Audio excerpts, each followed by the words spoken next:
Subscribe करें TBM को और बेल आइकन को दबाइए मिस्ट्री भरे वीडियोस हर हफ्ते देखने के लिए।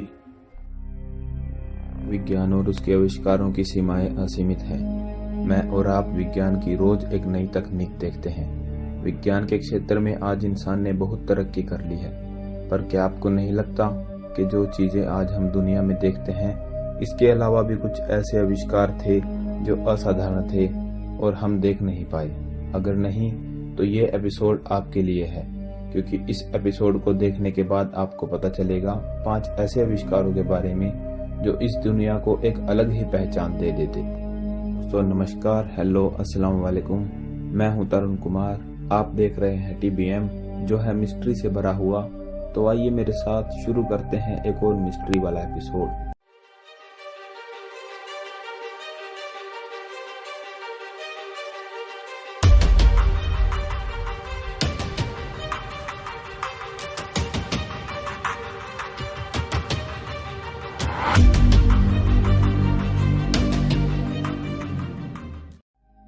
दोस्तों कुछ ऐसे आविष्कार थे दुनिया में जो अगर आगे बढ़ाए जाते तो आज हमारी दुनिया कुछ और होती।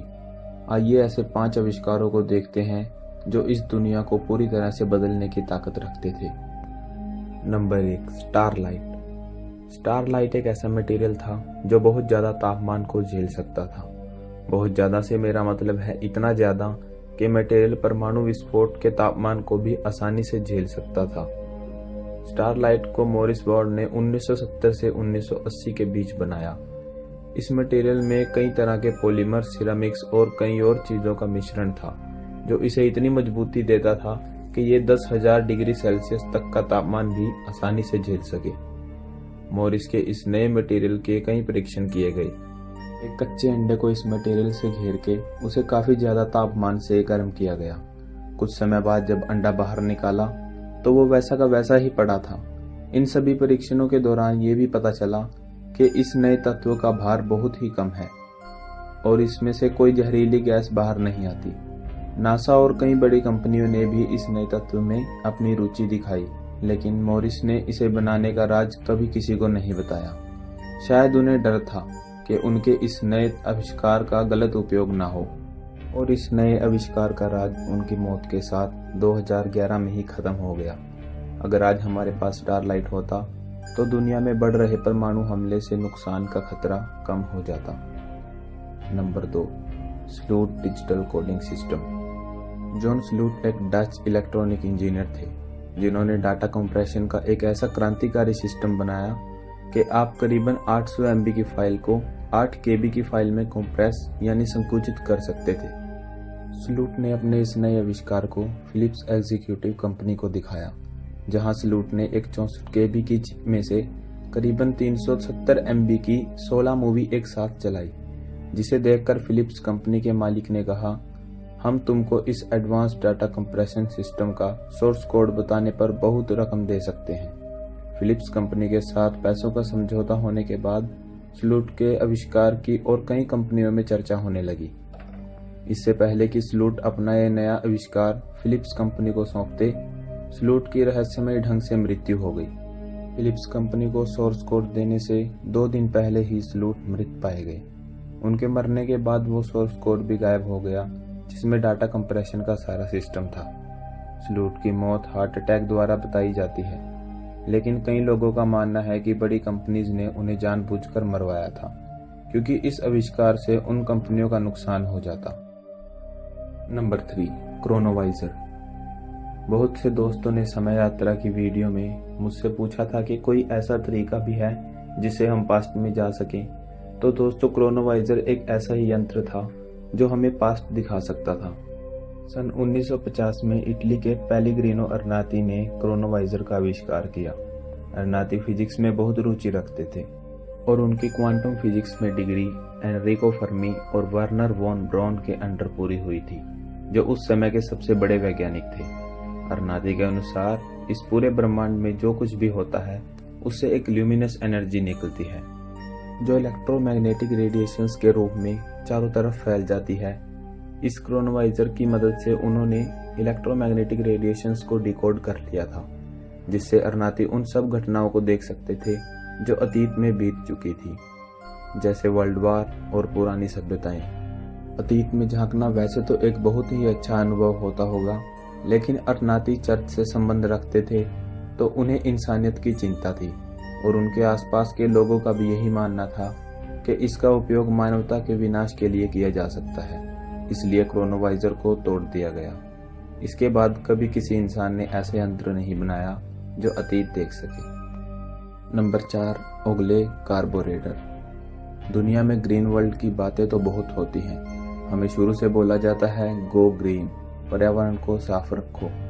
बढ़ते प्रदूषण के कारण आज दुनिया में बहुत सी समस्याएं सामने आ गई हैं।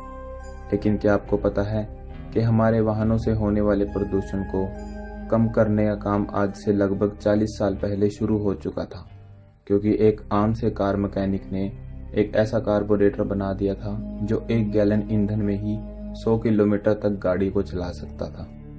असल में इस नई तकनीक की खोज इत्तेफाक से हुई थी। जब टॉम अपने गार्डन की सफाई कर रहे थे तो उनके ग्रास कटर में कुछ प्रॉब्लम आ गई।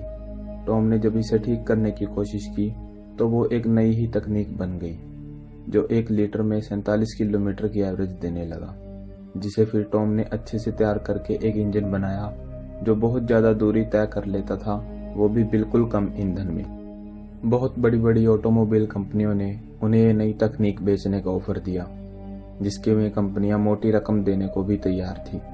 लेकिन टॉम ने उन्हें मना कर दिया, क्योंकि टॉम शुरू से अपनी एक अलग ही कंपनी खोलना चाहते थे जहां वो अपनी खुद की गाड़ियां तैयार कर सके। लेकिन टॉम का यह सपना सच होने से पहले ही उनको मार दिया गया और उनका सारा सामान कब्जे में ले लिया गया। बड़ी कंपनीज ने यह शो कर दिया कि टॉम नशे करते थे और इसी कारण से उनकी मृत्यु हो गई। जबकि सच्चाई ये थी कि बड़ी ऑयल कंपनीज नहीं चाहती थी कि मार्केट में कोई ऐसी चीज आए जो तेल की खपत को कम कर दे, क्योंकि इससे ऑयल कंपनीज को भारी नुकसान होता। नंबर 5, टेस्ला डेथ रे। निकोला टेस्ला एक सदी के महानतम वैज्ञानिकों में से एक थे। उन्होंने आविष्कार की दुनिया में ऐसी क्रांति ला दी थी कि सारी दुनिया का नक्शा ही बदल गया, जैसे एसी करंट, ट्रांसफॉर्मर और टर्बाइन्स। लेकिन इनके साथ साथ टेस्ला ने एक ऐसी चीज का आविष्कार भी कर दिया था जो हमारी इस दुनिया के लिए, जहां हर वक्त हवाई और समुद्री हमलों की संभावना बनी रहती है, वहां बहुत बढ़िया साबित होती। इस आविष्कार का नाम था डेथ रे। असल में टेस्ला 1930 में इस आविष्कार को बना ही देते अगर उन्हें इसकी मंजूरी मिल गई होती। डेथ रे एक ऐसा हथियार था जो पार्टिकल्स को इतनी तेजी से प्लाज्मा किरणों के रूप में फेंकता था कि उससे 200 मील की दूरी पर भी दुश्मन का विमान या समुद्री जहाज नष्ट किया जा सकता था। इस आविष्कार का दूसरा नाम पार्टिकल एक्सेलरेटर बीम था। टेस्ला ने अपनी पूरी जिंदगी में ऐसे ही आविष्कार किए हैं जो इंसानियत के हित में हो। डेथ रे भी इंसानियत के हित में ही था, क्योंकि टेस्ला का मानना था कि अगर हर देश के पास डेथ रे होगी तो कोई देश एक दूसरे पर हमला नहीं करेगा, क्योंकि दुश्मन का विमान दूर से ही नष्ट कर दिया जाएगा। उस समय 2 हथियार चर्चा में थे, एक डेथ रे और दूसरा एटम बॉम्ब। लेकिन जब मिलिट्री वेपन्स की बात आई तो एटम बॉम्ब को ही चुना गया, जिसका असर आज सारी दुनिया देख ही रही है। अगर आज एटम बॉम्ब की जगह डेथ रे बनी होती तो दुनिया में शांति और अमन का माहौल हो सकता था। दोस्तों, ये कुछ आविष्कारक और उनके आविष्कार थे जो इस दुनिया को पूरी तरह से बदल सकते थे। लेकिन कुछ चीजें बीच में आ ही जाती हैं, जैसे लालच और पैसा, तो इन आविष्कारों को आगे बढ़ने नहीं दिया जाता। आशा करता हूँ कि आपको ये वीडियो पसंद आई होगी। लाइक करें अगर आपको ये वीडियो पसंद आई हो। शेयर कीजिए अपने फ्रेंड्स और फैमिली के साथ, फेसबुक, व्हाट्सएप या ट्विटर पे। हमारे चैनल TBM को सब्सक्राइब करिए ताकि मैं और नई नई वीडियोस आपके लिए लाता रहूं। और अगर आप चाहते हैं कि मैं किसी ऐसे टॉपिक पे वीडियो बनाऊं जो आपको पसंद हो, तो उसे कमेंट्स में लिख दीजिए। मैं कोशिश करूंगा कि जल्द से जल्द उस टॉपिक पे वीडियो बनाऊं। तो मिलते हैं दोस्तों TBM के एक और मिस्ट्री भरे एपिसोड में। तब तक के लिए सस्पेंस बना के रखिए।